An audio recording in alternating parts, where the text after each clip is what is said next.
नेहा ओबेरॉय अपेक्षाकृत शांत थी। हालांकि वह भी पहले इसे स्वीकार नहीं कर पाई, लेकिन कम से कम उसे पता था कि यह कोई सपना नहीं था। अभी उसके पिता की आंखें जीवन से भरी हुई थीं, मानो वह अभी अभी मृत्यु के कगार से वापस आए हों। वे भावनाएं केवल मनुष्यों में ही होती हैं। अचानक उस युवक की पीठ की छवि उसके दिमाग में कौंधी। वह अभिमानी, ठंडा और अकेला था। उसने उसने वास्तव में ऐसा किया, लेकिन कैसे? तभी नेहा ओबेरॉय को एहसास हुआ कि वह कितनी बचकानी थी। शुरू से ही उस आदमी ने एक भी झूठ नहीं बोला था। फिर भी वह उसे हमेशा धोखेबाज ही मानती थी। जब उसे उसकी सबसे ज्यादा जरूरत थी, तब वह उसके लिए खड़ी नहीं हुई। नेहा ओबेरॉय ने खुद को चीखने से रोकने के लिए अपने मुंह पर हाथ रखा। उसकी आंखें नम हो गईं और आंसू उसके चेहरे से होते हुए फर्श पर एक एक बूंद टपकने लगे। तभी मरीज के कमरे के अंदर मैडम और मास्टर ओबेरॉय एक दूसरे को कसकर गले लगा रहे थे। विराट, ये कोई सपना नहीं है ना? मुझे चुटकी काटो। विराट ओबेरॉय ने मैडम ओबेरॉय के आंसू पोंछने के लिए अपना हाथ बढ़ाया। विनीता, यह कोई सपना नहीं है। मैं वाकई जिंदा हो गया हूं। ओह हाँ, उस चमत्कारी डॉक्टर के बारे में क्या? वह कहाँ है? मुझे उसका ठीक से शुक्रिया अदा करना चाहिए। उसके बिना मैं शायद बहुत पहले ही मर गया होता। विराट ओबेरॉय भले ही बेहोश थे, लेकिन वह अभी भी विहान की मौजूदगी और उसे बचाने के लिए विहान द्वारा की गई पूरी प्रक्रिया से वाकिफ था। यह किसी इंसान का काम नहीं था। वह धरती पर व्यावहारिक रूप से एक देवता था। भले ही वे ऐसे आदमी से दोस्ती न करें, लेकिन उन्हें कभी भी उससे दुश्मनी नहीं करनी चाहिए। वह आपके भाग्य को नियंत्रित कर सकता है। वह दूसरों के जीवन को नियंत्रित कर सकता है। ऐसा आदमी सत्ता और धन के सभी छोटे मोटे झगड़ों से परे होता है। हालांकि विराट ओबेरॉय के सवाल का किसी ने जवाब नहीं दिया। पूरा कमरा पूरी तरह से शांत हो गया। यहां तक कि एक पिन के गिरने की आवाज भी स्पष्ट रूप से सुनाई दे रही थी। मास्टर ओबेरॉय को कुछ गड़बड़ महसूस हुई और एक पल में उनकी अभिव्यक्ति काली पड़ गई। तुम में से कोई समझाओ। अंत में नेहा ओबेरॉय आगे बढ़ी और उन्हें जो कुछ भी हुआ था उसके बारे में बताया। जब उन्होंने पूरी कहानी सुनी, तो मास्टर ओबेरॉय ने अपने शरीर की परवाह नहीं की और तुरंत खड़े हो गए और अपनी सारी ताकत लगाकर लोकेश ओबेरॉय के चेहरे पर थप्पड़ मारा। बेवकूफ! तुम बेवकूफ बेवकूफ! तुमने तुमने चमत्कार करने वाले डॉक्टर को नाराज कर दिया। तुम बेकार के कचरे के टुकड़े हो। क्या तुम मुझे इतनी बुरी तरह मरते देखना चाहते हो? आज के बाद तुम्हें मुझसे एक पैसा भी नहीं मिलेगा। तुम अब मेरे बेटे नहीं हो। लोकेश ओबेरॉय घबरा गया। इस बार सच में उसके पिता का गुस्सा कुछ ऐसा नहीं था जिसे वह झेल सके। उसकी स्पोर्ट्स कार, उसकी औरतें, उसकी पूरी ऐशो आराम की जिंदगी, ये सब उसके पिता के बटुए से ही चल रहे थे। अब उसके पिता के मुंह से बस कुछ शब्द निकल जाने पर उसके पास कुछ भी नहीं बचेगा। नहीं पिताजी, ऐसा मत करो। मुझे माफ कर दो। विराट ओबेरॉय ने अपने बेटे की बात को नजरअंदाज किया और चमत्कारी डॉक्टर महेश की ओर मुड़ा, जिसने अपना सिर नीचे कर रखा था।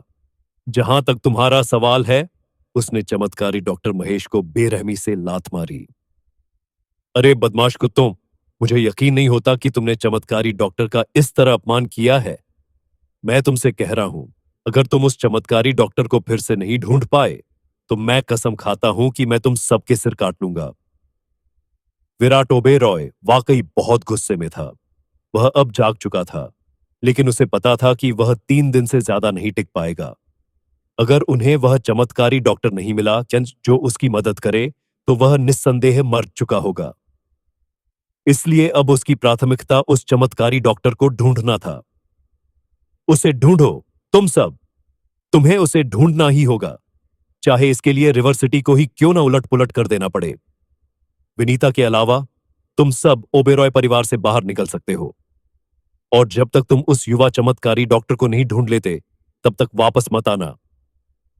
उसने ये शब्द सिर्फ लोकेश ओबेरॉय और चमत्कारी डॉक्टर महेश पर ही नहीं कहे। वह नेहा ओबेरॉय और श्रेया को भी संबोधित कर रहा था। अगर कोई आगे आकर चमत्कारी डॉक्टर पर विश्वास करता, तो वे अभी इस मुसीबत में नहीं होते। क्या एक जीवन के लिए 60 मिलियन का भुगतान करना बहुत ज्यादा था? बिल्कुल नहीं। वास्तव में यह एक अविश्वसनीय सौदा था। आखिरकार विराट ओबेरॉय एक महीने में 100 मिलियन कमा सकता था। अभी की स्थिति के बारे में क्या? विराट ओबेरॉय के पास जीने के लिए सिर्फ 3 दिन और बचे थे। उसी समय मैग्निफिसेंट ग्रुप के कॉन्फ्रेंस रूम में माहौल अस्वाभाविक रूप से भारी था। ऐसा इसलिए था क्योंकि कुछ ही घंटे पहले मैग्निफिसेंट ग्रुप के शेयरों में भारी गिरावट आई थी। यह सबसे बड़ा संकट था जिसका सामना उन्होंने जिया चौहान द्वारा मैग्निफिसेंट ग्रुप शुरू करने के बाद किया था। मैग्निफिसेंट ग्रुप पीआर विभाग की जांच के अनुसार उनके शेयर इतनी तेजी से गिर रहे थे क्योंकि उनके व्यापारिक प्रतिद्वंद्वी चार्मिंग स्टार ब्यूटी कॉरपोरेशन ने एक नया ओरल ब्यूटी सॉल्यूशन पेश किया था। महिलाओं को बस एक हिस्सा पीना था और उनकी त्वचा और चेहरे दोनों में स्पष्ट रूप से सुधार होगा। हालांकि ओरल ब्यूटी सॉल्यूशन अभी बाजार में उपलब्ध नहीं था, लेकिन कुछ पत्रकारों ने ग्रैंड रिवील में इसका एक नमूना आजमाया था और उन्होंने व्यक्तिगत रूप से इसके कुछ प्रभावों का अनुभव किया था। हालांकि ये प्रभाव नगण्य थे, लेकिन महिलाओं के लिए ये बहुत महत्वपूर्ण थे। बाहरी दुनिया का मानना था कि चार्मिंग स्टार ब्यूटी कॉरपोरेशन सौंदर्य उद्योग के पूरे स्वरूप को बदलने में सक्षम होगा और जियांगन के वर्तमान चैंपियन मैग्निफिसेंट ग्रुप को धूल चटा देगा।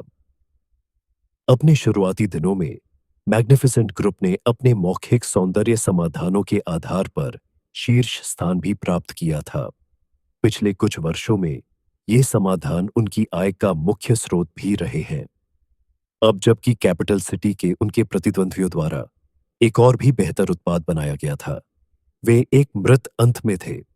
प्रियंका जल्द ही आ गई थी और रास्ते में उसने अपने वीचैट समूह के माध्यम से स्थिति की सामान्य तस्वीर कमोबेश प्राप्त कर ली थी। उसने अपने चारों ओर देखा और देखा कि उसके बाईं ओर जो लोग थे वे उच्च अधिकारी थे जो शायद ही कभी दिखाई देते थे, जबकि उसके दाईं ओर जो लोग थे वे मैग्निफिसेंट ग्रुप के R&D विभाग के मुख्य सदस्य थे। ये मुख्य सदस्य आपके साधारण लोग नहीं थे।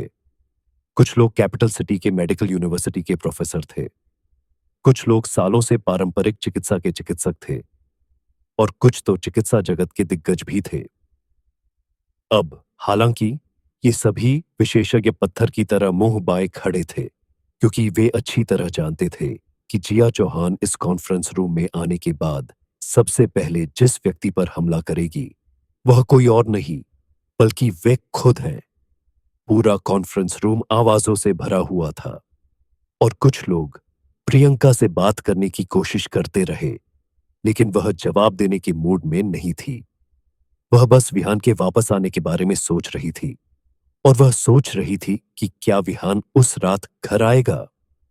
अचानक प्रियंका को कुछ याद आया और उसने अपनी जेब से विहान द्वारा दिया गया नैपकिन निकाला। उस पर कुछ पंक्तियां लिखी हुई थीं, लेकिन वह उन्हें पढ़ नहीं पाई। शायद वे जड़ी बूटियां थीं। वह सिर्फ सबसे ऊपर बड़े अक्षरों में छपे शुरुआती स्तर की ब्यूटी पिल शब्दों को ही पढ़ पाई। जब उसे याद आया कि कैसे विहान ने कहा था कि इस तरह के कागज का टुकड़ा $10 मिलियन का है, तो उसे हंसी आ गई थी। विहान ने उसे यह कागज अपने R&D विभाग को दिखाने के लिए भी कहा था। इससे वह काफी हताश हो गई थी। R&D विभाग में हर कोई चिकित्सा जगत में सुपरस्टार था। वे इस अजीब नैपकिन को क्यों देखेंगे? प्रियंका को पता था कि वह पूरे मैग्निफिसेंट ग्रुप की हंसी का पात्र बन सकती है। आह, वह आदमी अच्छा है और सब कुछ, लेकिन वह बहुत अव्यवहारिक है। प्रियंका ने खुद से कहा, प्रियंका, तुम एक आदमी के बारे में सोच रही हो। तुम ऐसी लग रही हो जैसे तुम्हारा दिल चुरा लिया गया हो। अचानक प्रियंका के कानों में एक महिला की आवाज गूंजी, जिससे वह चौंक गई। प्रियंका ने आवाज के स्रोत की ओर देखा और उसके चेहरे पर तुरंत कड़वाहट आ गई। बोलने वाली कोई और नहीं बल्कि मैग्निफिसेंट ग्रुप की PR निदेशक रोशनी थी। इतने सालों से प्रियंका मैग्निफिसेंट ग्रुप के साथ काम कर रही थी। वह सभी के साथ बहुत अच्छी तरह से घुल मिल गई थी। एकमात्र अपवाद यह महिला रोशनी थी। वे दोनों बिल्लियों और कुत्तों की तरह थे और जब भी वे मिलते थे वे झगड़ते थे। रोशनी ने कुछ दिन पहले एक अमीर व्यापारी को अपने जाल में फंसाया था और तब से वह प्रियंका के सामने दिखावा कर रही थी। उसने कंपनी में सबके सामने यह भी जानना चाहा कि प्रियंका अकेली क्यों है और उसने प्रियंका को मालकिन या वेश्या बताने जैसी अवर्णनीय बातें भी कहीं। इस बात पर वे झगड़ भी पड़े थे। प्रियंका ने रोशनी की तरफ आंखें घुमाईं और ठंडे स्वर में कहा, इससे तुम्हें क्या लेना देना कि मैं किसी पुरुष के बारे में सोच रही हूं या नहीं?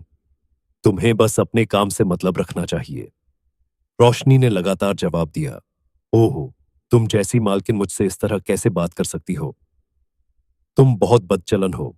मुझे यकीन है कि तुम जितने लोगों के साथ सो चुकी हो, तुम गिन भी नहीं सकती। तुम कुतिया। प्रियंका इतनी गुस्से में थी कि वह अचानक खड़ी हो गई और गाली देने ही वाली थी कि उसे एहसास हुआ कि रोशनी ने उसके हाथों से नैपकिन छीन लिया है। मुझे वह नैपकिन वापस दे दो, प्रियंका ने उत्तेजित होकर कहा। उसने कई बार उसे वापस लेने की कोशिश की, लेकिन कोई फायदा नहीं हुआ। रोशनी ठंडी हंसी में हंसी। तुम क्यों परेशान हो, छोटी लड़की? मुझे आश्चर्य है कि इसमें क्या घिनौना रहस्य छिपा है। यह कहते हुए रोशनी ने नैपकिन खोला। उसने सोचा था कि यह किसी होटल का पता होगा जो किसी उच्च अधिकारी ने प्रियंका को दिया होगा, लेकिन यह कोई औषधीय फार्मूला जैसा कुछ निकला। यहां तक कि उस पर शुरुआती स्तर की सौंदर्य गोली भी लिखा था। बस ऐसे ही वह तब तक हंसती रही जब तक उसका पेट दर्द नहीं करने लगा। प्रियंका, ओह प्रियंका, क्या तुम्हारा दिमाग ठीक है? क्या तुम वाकई ब्यूटी पिल्स जैसी चीजों पर विश्वास करती हो, या तुम बहुत ज्यादा टीवी ड्रामा देख रही हो? यह लिखावट किसी आदमी की तरह लग रही है। क्या किसी धोखेबाज ने तुम्हें एक रात के बदले में यह दिया है? मुझे लगा कि तुम ज्यादा से ज्यादा कुछ 100 के लायक होगी, लेकिन अब ऐसा लग रहा है कि तुम $1 के भी लायक नहीं हो। हा हा हा। रोशनी की हंसी अजीब होती जा रही थी। प्रियंका ने अपनी मुट्ठी कसकर बंद की और रोशनी को घूरते हुए कहा, इसे वापस करो। यह तुम्हारी आखिरी चेतावनी है। रोशनी ने अपना सिर हिलाया। वैसे भी यह चीज उसके लिए ज्यादा मायने नहीं रखती थी, इसलिए उसने इसे जमीन पर फेंक दिया और थोड़ा सा रौंद भी दिया। नैपकिन शुरू में बहुत मोटा नहीं था, इसलिए यह थोड़ा फट गया। प्रियंका ने जल्दी से उसे उठाया और ध्यान से उस पर लगे पैरों के निशान मिटा दिए। वह कुछ कहने ही वाली थी कि तभी कॉन्फ्रेंस रूम का दरवाजा खुल गया। जिया चौहान यहां आ गई थी। उसकी नजर कमरे में मौजूद सभी लोगों पर पड़ी और उसने अपनी बाहें क्रॉस करके कहा, मुझे यकीन है कि हर कोई जानता है कि मैंने आपको मीटिंग के लिए यहां क्यों बुलाया है। मैग्निफिसेंट ग्रुप की बिक्री में गिरावट आ रही है और एक बार जब दूसरे कॉरपोरेशन के नए उत्पाद बाजार में आ जाएंगे तो वे मैग्निफिसेंट ग्रुप की संभावनाओं को गंभीर झटका देंगे। मुझे समझ में नहीं आ रहा है, इतने समय के बाद भी हम लोकप्रिय होने लायक कुछ भी उपयोगी क्यों नहीं बना पाए हैं। जिया चौहान का लहजा कुछ कठोर था। तब कॉन्फ्रेंस रूम में किसी ने भी कुछ कहने की हिम्मत नहीं की। कुछ सेकंड बाद जिया चौहान ने R&D विभाग के सदस्यों की ओर रुख किया। कॉन्फ्रेंस टेबल पर अपने हाथ रखते हुए उसने स्पष्ट रूप से कहा, R&D विभाग, क्या मैंने आपको फॉर्मूले के लिए दुनिया भर में खोज करने के लिए नहीं कहा था? क्या आप यह भूल गए? R&D विभाग के कुछ बुजुर्ग सदस्यों ने अपना सिर जोर से हिलाया। नहीं, नहीं, नहीं, अध्यक्ष महोदय, पारिवारिक उपचार के लिए ये फॉर्मूले बहुत दुर्लभ और कीमती है, इसलिए इन्हें प्राप्त करना इतना आसान नहीं है। हमारे पास इस पूरे समय से लोग इन्हें इकट्ठा कर रहे हैं, लेकिन हालांकि हमने कुछ खोजे हैं, लेकिन वे उतने अच्छे से काम नहीं करते। जिया चौहान ने मेज पर हाथ पटका। कंपनियों के बीच प्रतिस्पर्धा इतनी भयंकर है, तो क्या आपको वाकई लगता है कि आप इस तरह के घटिया बहाने से बच सकते हैं? अब से R&D विभाग के हर सदस्य को ओवरटाइम काम करना होगा, चाहे कुछ भी हो, और लागत की परवाह किए बिना आपको एक ऐसा फॉर्मूला खोजना होगा जो शानदार ग्रुप के अनुकूल हो। अन्यथा आपको खुद ही एक फॉर्मूला बनाना होगा। तभी रोशनी के दिमाग में एक विचार कौंधा। वह जानती थी कि वह प्रियंका को कैसे बर्बाद कर सकती है। वह प्रियंका को कंपनी का मजाक का पात्र बना सकती है। अगले ही पल रोशनी खड़ी हो गई। अध्यक्ष महोदय, यह आसानी से प्रबंधित किया जा सकता है। आखिरकार मैंने अभी अभी निदेशक प्रियंका को यह कहते हुए सुना कि उनके हाथों में एक अनमोल सौंदर्य फॉर्मूला है। उन्होंने यह भी गारंटी दी कि यह ग्रुप को विनाश के कगार से बचाने में सक्षम होगा। जिया चौहान ने अपने हाथ कॉन्फ्रेंस टेबल पर रखे और रोशनी की ओर देखते हुए पूछा, रोशनी, क्या तुम सच बोल रही हो? डायरेक्टर प्रियंका से तुम्हारा क्या मतलब है? रोशनी बहुत खुश थी। उसे पता था कि यह बदला लेने का उसका मौका था। एक ठंडी चीख के साथ उसने कहा, बेशक यह सच है। प्रियंका ने मुझे पहले ही यह बताया है, इसलिए अगर आपको मुझ पर यकीन न हो तो आप उससे पूछ सकती हैं। यह कहते हुए उसने अपनी ठुड्डी को ऊपर उठाया और अपनी नाक नीचे करके प्रियंका की ओर देखा। उसकी नजरें द्वेष से भरी हुई थीं। सभी का ध्यान प्रियंका की ओर गया, लेकिन प्रियंका थोड़ा स्तब्ध थी। उसके पास एक फॉर्मूला था, हाँ, लेकिन यह वो था जो विहान ने लापरवाही से बनाया था। वह उन्हें इतना मजाकिया फॉर्मूला कैसे दिखा सकती थी? उसने रोशनी की ओर देखा, जो स्पष्ट रूप से प्रियंका की कीमत पर खुद का मजा ले रही थी और प्रियंका के खुद को शर्मिंदा करने का इंतजार कर रही थी। उसे क्या करना चाहिए? क्या वह वाकई आज से मैग्निफिसेंट ग्रुप की हंसी का पात्र बनने जा रही थी? जिया चौहान ने प्रियंका को घूरते हुए उत्सुकता से कहा, प्रियंका, क्या तुम्हारे पास वाकई ब्यूटी पिल का फॉर्मूला है? हमें दिखाओ। अगर यह असली है तो मैं तुम्हें तुरंत वाइस प्रेसिडेंट बना दूंगी और मैं 3% शेयर भी दे दूंगी। प्रियंका हैरान रह गई। उसने उम्मीद नहीं की थी कि सीईओ इतना उदार होगी। उन चीजों का मूल्य कुछ अरबों में था। हालांकि उसके पास किसी ब्यूटी पिल का फॉर्मूला नहीं था। उसके पास सिर्फ एक फटा हुआ नैपकिन था। प्रियंका की हिचकिचाहट ने जिया चौहान को नाराज कर दिया और उसने कहा, क्या तुम्हें लगता है कि यह पर्याप्त नहीं है? ठीक है, तो अपनी कीमत बताओ। नहीं, मैं। प्रियंका खड़ी हुई और समझाने की कोशिश की, लेकिन उसे पता नहीं था कि कहां से शुरू करे। हैरान होकर उसके पास शुरुआती स्तर की ब्यूटी पिल का फॉर्मूला निकालने और उसे जिया चौहान के सामने रखने के अलावा कोई विकल्प नहीं था। माफ करें, सीईओ, यह मेरे एक दोस्त द्वारा किया गया एक मजाक था। जिया चौहान ने उसे अनदेखा कर दिया, लेकिन जब उसने मेज पर पड़े थोड़े फटे नैपकिन पर नजर डाली तो उसके चेहरे के भाव बदल गए। क्या यह ब्यूटी पिल का फॉर्मूला था? क्या यह $1 अरब का फॉर्मूला था? क्या यह वाकई फटे नैपकिन पर लिखा था?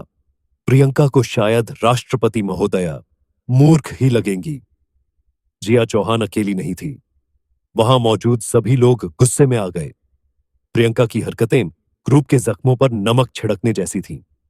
वह फटे नैपकिन के साथ उनकी टांग कैसे खींच सकती थी? जैसे ही जिया चौहान अपना आपा खोने वाली थी, मेडिकल के दिग्गजों में से एक एल्डर आलोक दौड़कर आगे आए।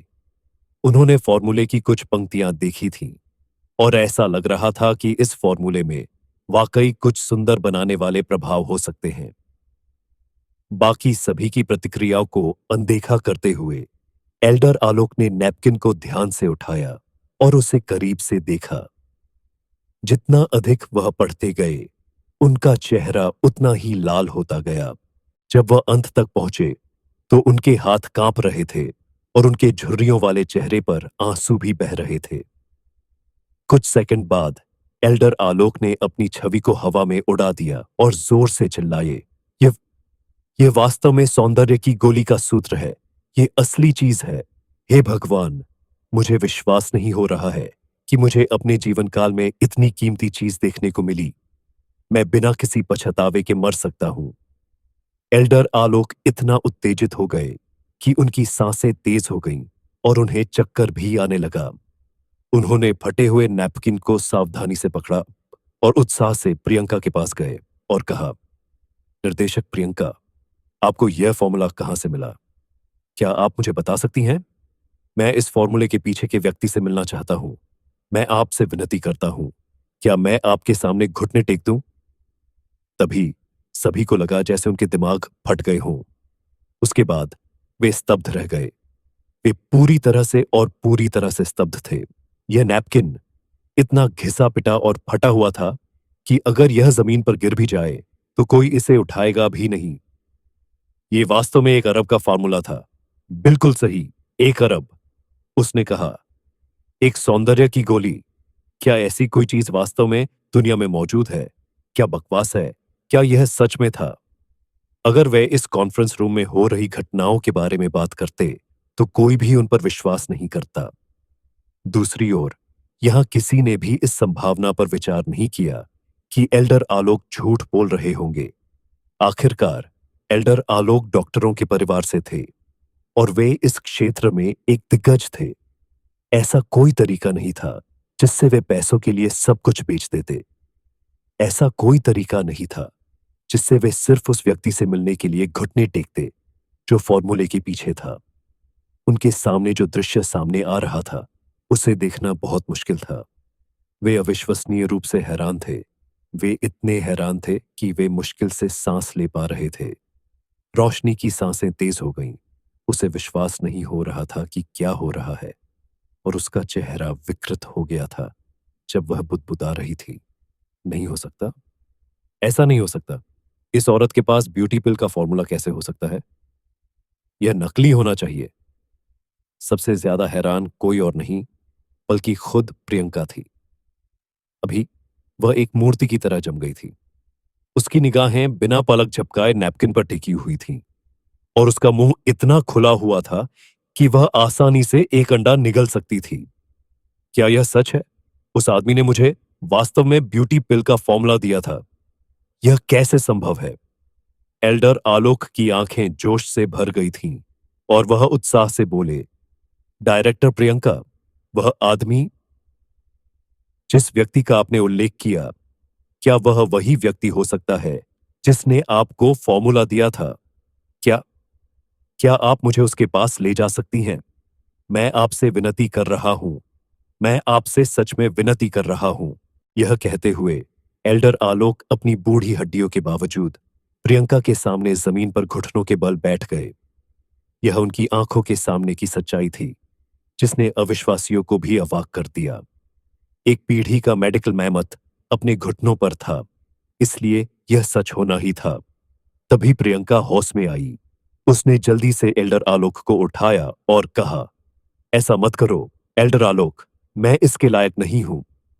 एल्डर आलोक ने अपना सिर उठाया और कांपती आवाज में कहा, क्या तुम मुझे उस महान गुरु से मिलवाओगी? जी हाँ। विहान की अकेली पीठ अचानक प्रियंका के दिमाग में आ गई और आज सुबह उसने विहान पर जो क्रूर शब्द फेंके थे वे उसके कानों में भी गूंजने लगे। वह अपने मुंह पर एक जोरदार थप्पड़ मारने के अलावा और कुछ नहीं चाहती थी। ये पता चला कि वह उन सभी में सबसे बड़ी मूर्ख थी, न कि विहान। क्यों? उसने उस समय उस पर विश्वास क्यों नहीं किया? दूसरी ओर विहान ने 3,000 रुपये के बदले इतनी कीमती चीज क्यों बदलने की कोशिश की? क्या वह पागल था? या यह उसके लिए अपने प्यार को साबित करने के लिए एक उपहार हो सकता है? प्रियंका का दिमाग अभी गड़बड़ था। उसके विचार इतने उलझे हुए थे कि वह चीखना चाहती थी। जिया चौहान अपने सदमे से उभरी और धीरे से खांसी अपना रुख बताते हुए, एल्डर आलोक, क्या आपको यकीन है कि यह फॉर्मूला काम करेगा? एल्डर आलोक ने जल्दी से कहा, राष्ट्रपति, मैं अपनी जान की कसम खाता हूं कि यह काम करेगा और यह सूत्र चार्मिंग स्टार ब्यूटी कॉर्पोरेशन के उत्पाद से 100 गुना बेहतर है। हालांकि जिया चौहान को इस तरह की हिचकिचाहट सुनना कभी पसंद नहीं था और उसने ठंडे स्वर में कहा, बस मुझे सीधे बताओ। एल्डर आलोक ने आगे कहा, हालांकि ऐसा लगता है कि फॉर्मूला क्षतिग्रस्त हो गया था और मैं एक घटक को स्पष्ट रूप से नहीं पढ़ सकता।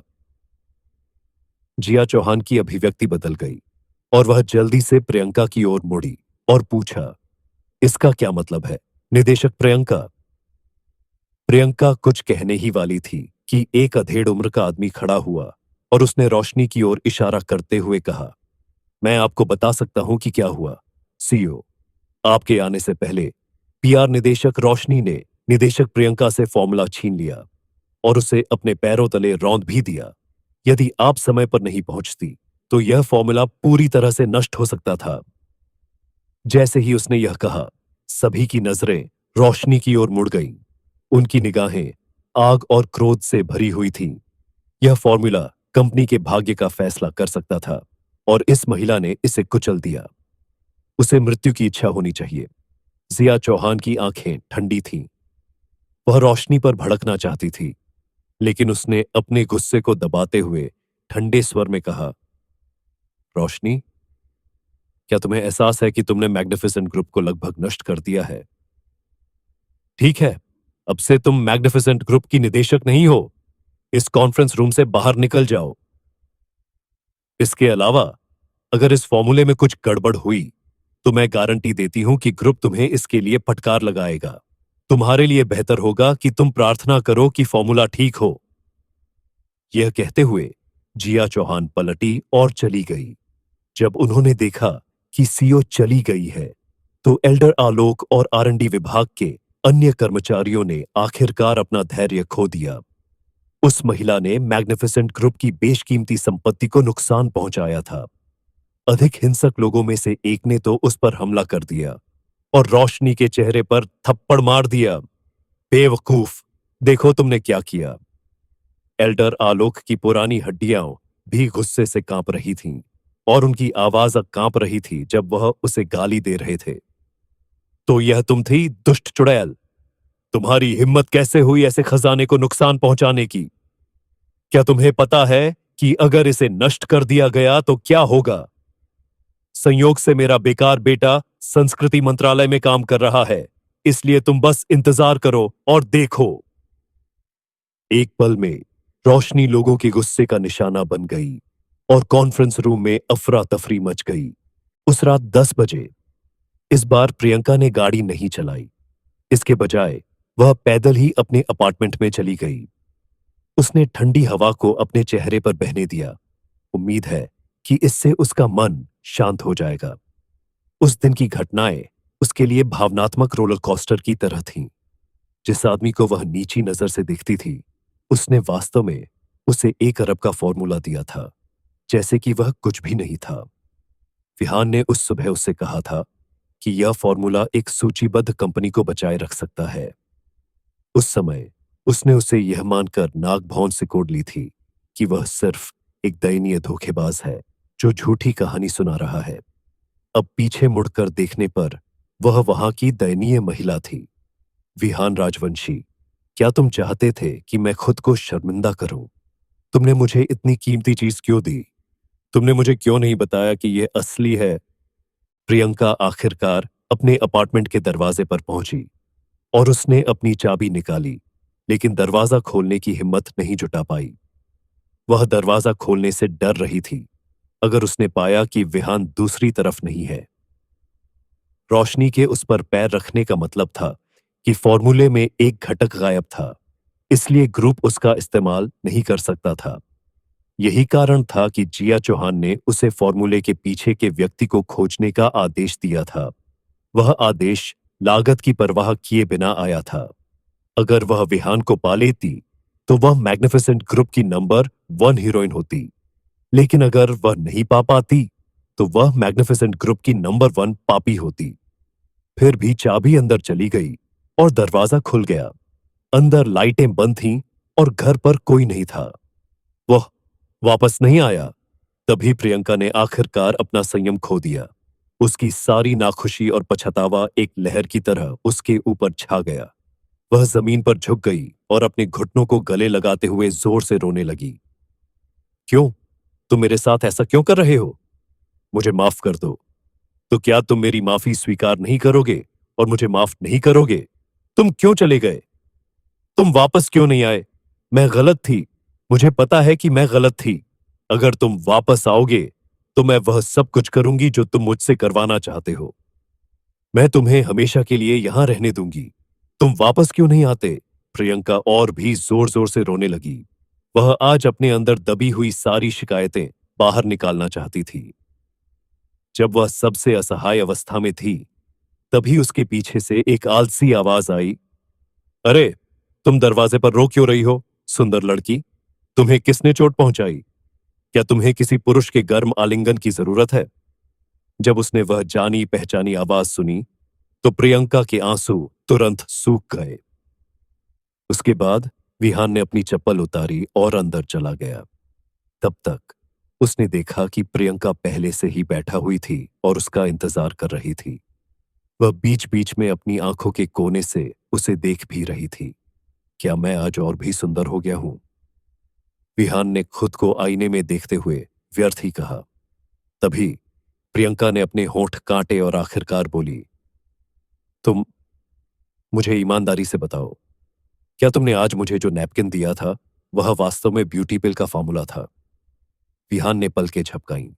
वह सोच रहा था कि प्रियंका का रवैया इतना क्यों बदल गया था। तो यह फॉर्मूला की वजह से था। उसके कंपनी के शोधकर्ताओं ने शायद इसे देखा होगा और उन्होंने उसे बताया होगा कि इसकी कीमत कितनी है। उसने कॉफी टेबल पर फलों की प्लेट से एक सेब लिया और उसे अपनी शर्ट से रगड़ने के बाद उसने उसे अपने मुंह में ले लिया। मैं तुम्हें नकली फॉर्मूला कैसे दे सकता हूं? मैं दूसरों को धोखा दे सकता हूं, लेकिन मैं तुम्हें कभी धोखा नहीं दूंगा। प्रियंका ने खुद को मानसिक रूप से इसके लिए तैयार कर लिया था, लेकिन जब उसने सुना कि फॉर्मूला असली था, तो उसका दिल फिर भी थोड़ा कांप उठा। उसने अपने गुलाबी होंठों को काटा और धीरे से कहा, तुम तुमने मुझे इतनी कीमती चीज क्यों दी? मैं इसे तुम्हें वापस कर दूंगी। विहान खड़ा हुआ और उसे विदा किया। तुम इसे मुझे क्यों वापस करोगी? यह अब तुम्हारा है। क्या तुम भूल गई? तुमने $3000 और 1 महीने के किराए के बदले में वह फॉर्मूला स्वीकार किया था। अगर तुम मुझे वह वापस दे दोगी, तो मुझे अभी घर छोड़कर निकलना पड़ेगा और ऐसे तो मैं सड़क पर आ जाऊंगा। लेकिन प्रियंका कुछ कहना चाहती थी, लेकिन विहान ने उसे बीच में ही टोक दिया। अब और नहीं, लेकिन मैंने तुम्हें जो दिया था वह मेरे पास सबसे बुनियादी था। अगर तुम उसे नहीं चाहती तो तुम उसे फेंक सकती हो। जब प्रियंका ने यह सुना, तो वह अपनी सांस रोक नहीं पाई। यह आदमी इस बारे में बहुत लापरवाह था। वह इतनी कीमती चीज, $1 अरब की कीमत वाली चीज को कैसे फेंक सकता था? साथ ही यह ब्यूटी पिल फॉर्मूला उसके पास सबसे बुनियादी था। यह आदमी कौन से चौंकाने वाले रहस्य छिपा रहा था? तभी प्रियंका को एहसास हुआ कि उसे इस आदमी की पृष्ठभूमि के बारे में अभी तक कुछ भी पता नहीं था। ऐसा लग रहा था कि वह कहीं से प्रकट हो गया हो। यदि वह उसके प्रिय दिवंगत सहपाठी जैसा न होता, तो उसका उससे कोई संबंध ही न होता। अगर विहान को किसी चीज से नफरत थी, तो वो थी औरत की अनिर्णयता। वो ब्यूटी पिल पर ज्यादा सांस बर्बाद नहीं करना चाहता था, इसलिए उसने कहा, मैं आज थोड़ा थका हुआ हूं, इसलिए मैं अभी आराम करने जा रहा हूं। तुम्हें भी जल्दी आराम करना चाहिए। जब प्रियंका ने देखा कि विहान जा रहा है, तो उसे अचानक कुछ याद आया और उसने कहा, 1 मिनट रुको। विहान वहीं रुक गया। क्या कुछ और है? प्रियंका ने जल्दी से कहा। तुम जिया चौहान से मिलना चाहते थे, है ना? विहान आश्चर्य से मुड़ा, प्रियंका के आगे बोलने का इंतजार करते हुए। तुम्हारा फॉर्मूला मैग्निफिसेंट ग्रुप को टूटने के कगार से बचा सकता है। इसलिए राष्ट्रपति जिया कल सुबह 10 बजे मैग्निफिसेंट ग्रुप के राष्ट्रपति कार्यालय में तुमसे व्यक्तिगत रूप से मिलना चाहती है। क्या तुम फ्री हो? अगर यह परसों होता, तो विहान बिना किसी हिचकिचाहट के सहमत हो जाता। आखिरकार अगर वह जिया चौहान से मिलता, तो वह बूढ़े की मांग पूरी कर सकता था। लेकिन अब वह इतनी जल्दी में नहीं था। उसका पूरा दिल अपनी साधना पर लगा हुआ था। केवल साधना ही उसे बदला लेने के लिए राजधानी शहर जाने की अनुमति दे सकती थी। केवल साधना ही उसे काले पत्थर के रहस्य को सुलझाने की अनुमति दे सकती थी। उसके पास पहले से ही 10 मिलियन थे और यह उसके लिए अपनी साधना के लिए आवश्यक सामग्री खरीदने के लिए पर्याप्त था। वह कल रिवर सिटी के आसपास के औषधालयों में जाने की योजना बना रहा था, इसलिए उसे बस जिया चौहान के निमंत्रण को अस्वीकार करना पड़ा। तो वह चाहती थी कि वह राष्ट्रपति के कार्यालय में उससे मिले। उसे वहां जाने के लिए मजबूर करने का उसे क्या अधिकार था? अगर तुम सच में मुझसे मिलना चाहती हो, तो अपने घमंड से उतरो और मुझे यहां ढूंढो। मुझे तुम्हें ढूंढने जाने की कोई बाध्यता नहीं है। मैं व्यस्त हूं। विहान ने वे दो सरल शब्द कहे और अपने पीछे दरवाजा बंद कर लिया, जिससे प्रियंका वहीं स्तब्ध रह गई। प्रियंका ने कभी नहीं सोचा था कि विहान मना कर देगा। यह जिया चौहान का निमंत्रण था। इस तथ्य के अलावा कि जिया चौहान मैग्निफिसेंट ग्रुप की सीईओ थी, वह जियांगन के चौहान परिवार की बेटी भी थी। सबसे महत्वपूर्ण बात यह है कि वह जियांगन प्रांत की 3 सुंदरियों में से एक थी। सभी बड़े परिवारों के अनगिनत युवा स्वामी उससे मिलना चाहते थे, लेकिन वे नहीं मिल सके। अब जिया चौहान इस आदमी को मौका दे रही थी और उसने वास्तव में इसे अस्वीकार कर दिया। ऐसा लगता है कि उसने इस पर बिल्कुल भी विचार नहीं किया। क्या उसे इसके बारे में इतना निर्णायक होना था? तुमने सुरक्षा कर्मियों को पीटा और जिया चौहान से मिलने के बारे में पहले ही चिल्लाया, है ना? तो आज तुम इतने नाटकीय रूप से क्यों बदल गए हो? वाह, पर्ल रिवर विला। यह आवासीय क्षेत्र रिवर सिटी के पर्ल रिवर न्यू सिटी के केंद्र में था। यह रिवर सिटी के कुछ दुर्लभ, उच्च गुणवत्ता, कम घनत्व व्यक्तिगत विला पड़ोस में से एक था।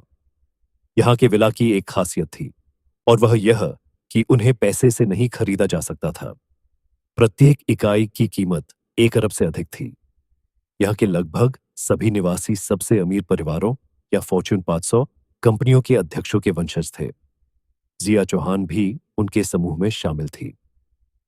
उसकी मां ने अतीत में उसके लिए गुप्त रूप से एक बिल्डिंग खरीदी थी, ताकि अगर समूह टूट भी जाए तो भी उसके पास वापस आने के लिए 1 अरब डॉलर की संपत्ति होगी। तभी जिया चौहान बाथरूम में नहा रही थी। यह कुछ ऐसा था जो वह काम के बाद हर दिन करती थी। उसने अपनी आंखें कसकर बंद कर लीं, अपने पूरे शरीर को बुलबुले में डुबो दिया और केवल अपना सिर पानी से ऊपर छोड़ दिया। ऐसा तब तक था जब तक कि एक फोन कॉल ने उसके विचारों को बाधित नहीं किया। उसने अपने बगल में फोन उठाने के लिए एक सुंदर और पतला हाथ बढ़ाया। राष्ट्रपति, उसने मना कर दिया। जैसे ही प्रियंका ने यह कहा, जिया चौहान के चेहरे के भाव बदल गए। उसने अपने दिल में गुस्से को दबाते हुए धीरे से कहा, मैं समझती हूं। फिर उसने फोन रख दिया।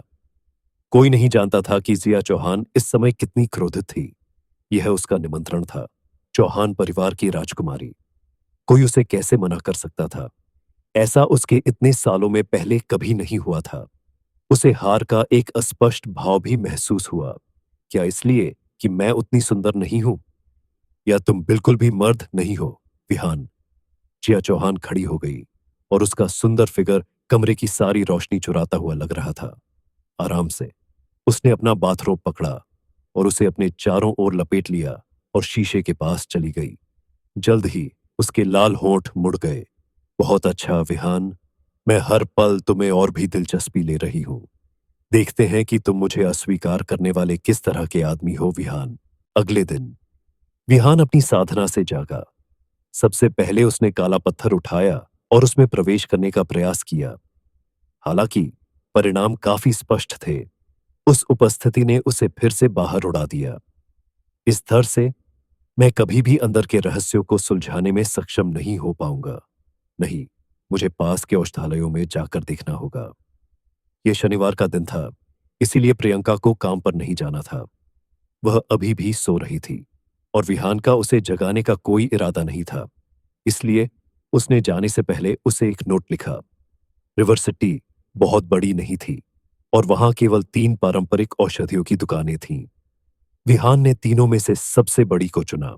इसे वर्चुअस बेनेवोलेंस हॉल कहा जाता था। जब विहान ने एक सवारी बुलाई और इस औषधालय में पहुंचा, तो वह इसके असाधारण बाहरी भाग को देखकर दंग रह गया। इसका एक बड़ा लाल लाल दरवाजा था और फ्रेम पर राजसी सुलेख में वर्चुअस बेनेवोलेंस हॉल शब्द लिखे हुए थे। सबसे महत्वपूर्ण बात, वे शब्द उस समय के प्रसिद्ध हुआक्सिया नेता द्वारा लिखे गए थे। हालांकि अभी भी सुबह थी, लेकिन पहले से ही बहुत से लोग औषधि खरीदने के लिए कतार में खड़े थे। उनका व्यवसाय व्यावहारिक रूप से फल फूल रहा था। विहान ने अपने आसपास के लोगों की बातचीत सुनी और उसे इस स्टोर के इतिहास के बारे में पता चला। जाहिर है, यह एक 100 साल पुराना ब्रांड था जिसकी शाखाएं पूरे देश में थीं और पिछले 100 सालों में किसी ने भी किसी शाखा में कोई परेशानी नहीं पैदा की थी। इससे पता चलता है कि इसकी जड़ें कितनी भयानक रूप से गहरी थीं। विहान वर्चुअस बेनेवोलेंस हॉल में गया और पाया कि अंदर के ज्यादातर लोग बुजुर्ग थे। वह आहिम भरने से खुद को नहीं रोक सका। ऐसा लग रहा था कि इन दिनों सिर्फ पुरानी पीढ़ी ही पारंपरिक चिकित्सा में विश्वास करती है। चूंकि वहां बहुत सारे लोग थे, इसलिए विहान के पास किनारे पर इंतजार करने के अलावा कोई विकल्प नहीं था। जब वह ऊब रहा था, तो उसने दीवार पर एक प्राचीन पेंटिंग टंगी देखी।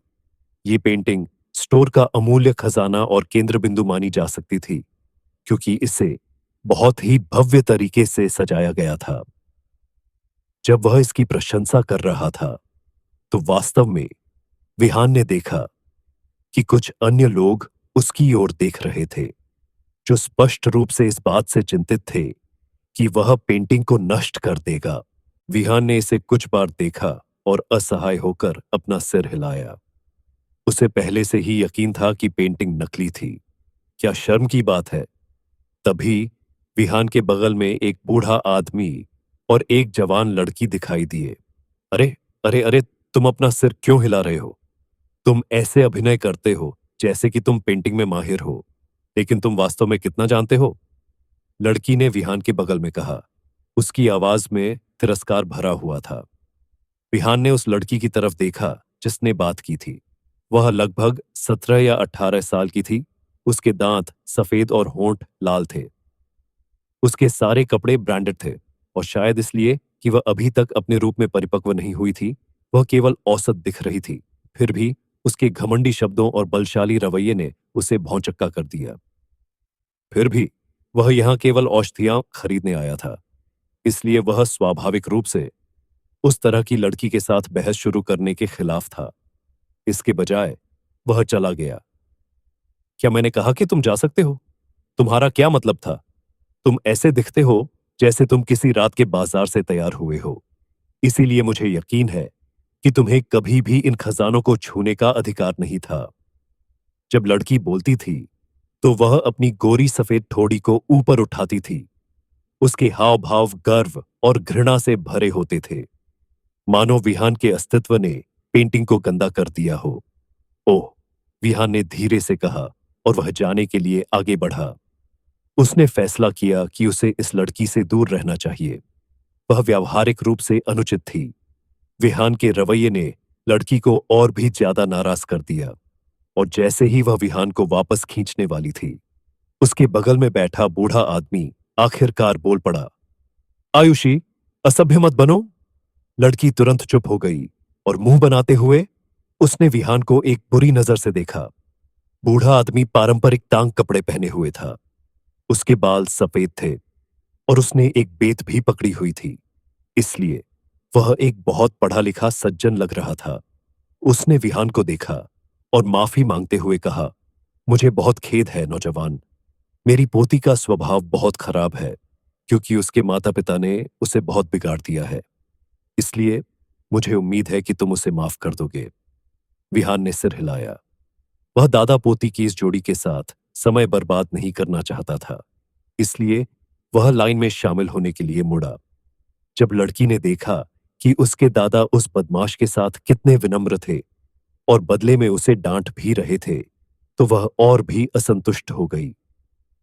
दादाजी, आप ऐसे देहाती आदमी पर अपनी सांसें क्यों बर्बाद कर रहे हैं? उसे क्या पता? उसके धूर्त चेहरे को देखो, वह शायद कुछ चुराने के लिए यहां आया है। अपनी पोती की बदतमीजी पर बूढ़े आदमी को खांसी आ गई और उसकी आवाज तुरंत शांत हो गई। उसके बाद बूढ़े आदमी ने फिर से विहान को पुकारा, उत्सुकता से पूछा, युवक, तुम इस पेंटिंग से बहुत निराश लग रहे थे। क्या मैं जान सकता हूं कि क्यों? क्या तकनीकी पहलुओं की कमी है, या शायद प्रेरणा की कमी है, या शायद... इससे पहले कि बूढ़ा आदमी अपनी बात पूरी कर पाता, विहान ने समान रूप से कहा, यह पेंटिंग नकली है। जैसे ही उसने यह कहा, पूरे हॉल में माहौल बदल गया। बूढ़े आदमी का झुर्रीदार चेहरा फड़क उठा और लड़की ने अपनी आंखें चौड़ी करके विहान को देखा, मानो उसे कोई भूत दिखाई दे रहा हो। उस बदमाश ने सच में यह कहा। उसने वास्तव में वर्चुअस बेनिवोलेंस हॉल के खजाने को नकली कहा। यह वही वस्तु थी जिसके लिए वर्चुअस बेनिवोलेंस हॉल ने 5 साल पहले ऑटम वाटर्स नीलामी में ऊंची कीमत चुकाई थी। अनगिनत संग्रहकर्ताओं ने निर्धारित किया था कि यह वास्तव में तो तंगबोहू का काम था। इन वर्षों में देश भर से कई संग्रहकर्ता इसे अपनी आंखों से देखने के लिए यहां आए थे। वास्तव में रिवर सिटी के हर मेयर और सचिव ने पहली बार पदभार ग्रहण करने पर इस वास्तविक कृति के बारे में एक कविता लिखी होगी। अब इतना युवा व्यक्ति कह रहा था कि अनगिनत उच्च श्रेणी के अधिकारियों और रईसों द्वारा प्रशंसित यह पेंटिंग नकली थी। इससे भी महत्वपूर्ण बात यह है कि वह ऐसे बोल रहा था जैसे कि यह वस्तुनिष्ठ सत्य हो। क्या वह एक पागल था जो रिवर सिटी के नंबर 7 पीपुल्स अस्पताल से भाग गया था? आगे क्या होगा जानने के लिए सुनते रहिए स्टोरी मार्शल डॉक्टर को और हमारे चैनल द लेजेंड स्टोरी को सब्सक्राइब करें और वीडियो को लाइक एंड शेयर करें।